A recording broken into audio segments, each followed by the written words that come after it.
बरतानिया में थियल चूंडुनि में हुक्मरान जमायत ते अक्सरियत हासिल करण खां महरूम रही आहे ऐं चूंड नतीजनि खां पोइ बरतानिया जी का बि पार्टी 650 रुकनी पार्लियामेंट में सादी अक्सरियत हासिल करे न सघी आहे,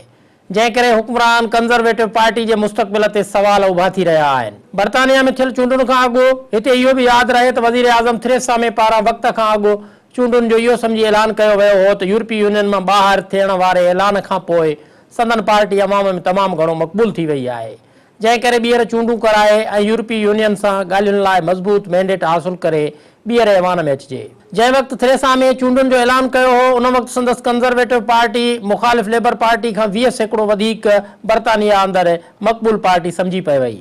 जंहिं करे वज़ीर आज़म समेत संदसि सलाहकारनि खे वधीक उमेद हुई त चूंडुनि ज़रिए हू ऐवान में वधीक अक्सरियत हासिल करे सघनि था। पर जीअं जीअं चूंडुनि जो वक़्तु वेझो ईंदो वियो तीअं तीअं कंजर्वेटिव पार्टी जी मक़बूलियत में लाथ ऐं लेबर पार्टी जी मक़बूलियत में वाध ईंदी वई ऐं हिन वक़्त ताईं बरतानिया पार्लियामेंट जे 650 सीटुनि मां 644 जे नतीजनि मूजिबि कंजर्वेटिव पार्टी 318 सीटुनि सां जेतोणीकि पहिरें नंबर ते आहे ऐं हिन वक़्तु बि बरतानिया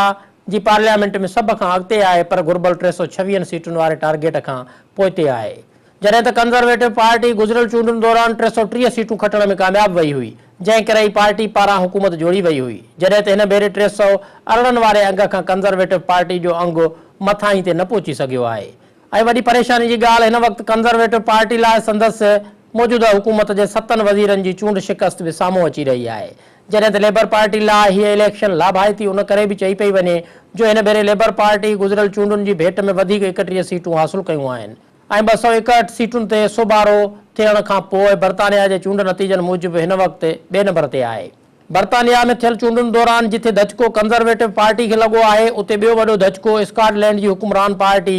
SNP खे 19 सीटुनि ते मिलियल शिकस्त खां पोइ लॻो आहे, छो त गुज़िरियल चूंडुनि में SNP 54 सीटुनि जॾहिं त हाणोकियुनि चूंडुनि में सिर्फ़ु 35 सीटुनि ते खेसि कामयाबी हासिल थी आहे। हिन वक़्तु हुक्मरान कंजर्वेटिव पार्टी अंदरि तोड़े बरतानिया जे हामी अवाम पारां वज़ीर आज़म जी चूंड हिकमत अमली तोड़े संदसि सलाहकारनि खे कंहिं सख़्तु तनक़ीद जो निशानो बणायो पियो वञे, जॾहिं त लेबर पार्टी पारां वज़ीर आज़म थेरेसा मे जे इस्तीफ़ा ॾियण जो मुतालबो पिणु ज़ोर पकिड़े रहियो आहे।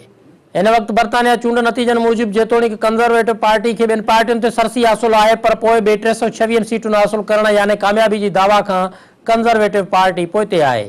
तंहिं करे हिन वक़्तु बरतानिया में इहो सुवालु इंतिहाई अहमियत अख़्तियार करे वियो आहे त जॾहिं कामयाबु का बि धुर बरतानिया जे आईन ऐं कानून मूजिबि न थी आहे त तॾहिं छा थींदो। इन सवाल जे जवाब में इहो चयो पियो वञे त का बि पार्टी जेका 326 सीटूं हासिल करे न सघे ऐं ॿियनि पार्टियुनि खां संदसि सीटुनि ते सोभारो थियण जो अंगु मथे हुजे पोइ बि इहो ज़रूरी न आहे त उहा ई पार्टी सोभारी लेखी वञे, जॾहिं त इहो पिणु चयो पियो वञे त 650 सीटुनि मां वधीक सीटुनि ते कामयाबी हासिल कयल पार्टी खे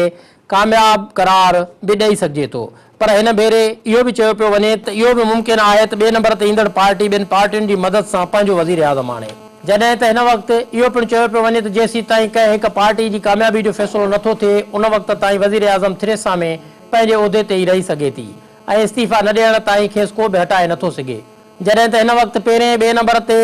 आयल पार्टियूं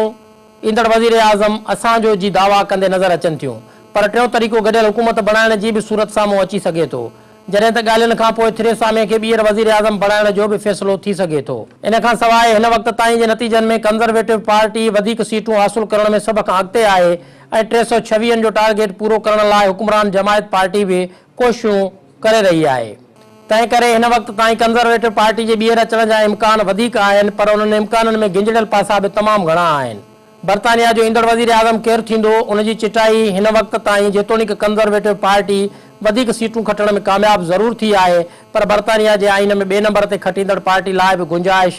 ज़रूरु मौजूदु आहे, जंहिंजो फ़ैसिलो हिकु हफ़्ते में कयो वेंदो। तंहिं करे ॿिन्ही पार्टियुनि जो पहिरें ॿिए नंबर ते हुजण खां पोइ पंहिंजी हिमायत हासिल करण लाइ हीउ हफ़्तो इंतिहाई अहम हूंदो, पर हुक्मरान पार्टी जेका 326 सीटुनि ते कामयाबी हासिल करे न सघी आहे त इलाही इहो पिणु चयो पियो वञे ऐं चूंड नतीजा इहो ॿुधाए रहिया आहिनि त कंजर्वेटिव पार्टी जो शिकस्त खाइणु इन ॻाल्हि जो सबूत आहे त बरतानिया जो अवाम कुझु वक़्तु अॻु यूरोपीय यूनियन मां निकिरण जे हवाले सां करायल रेफरेंडम में जेको फ़ैसिलो ॾिनो हो हाणे उन जे उबतड़ बरतानिया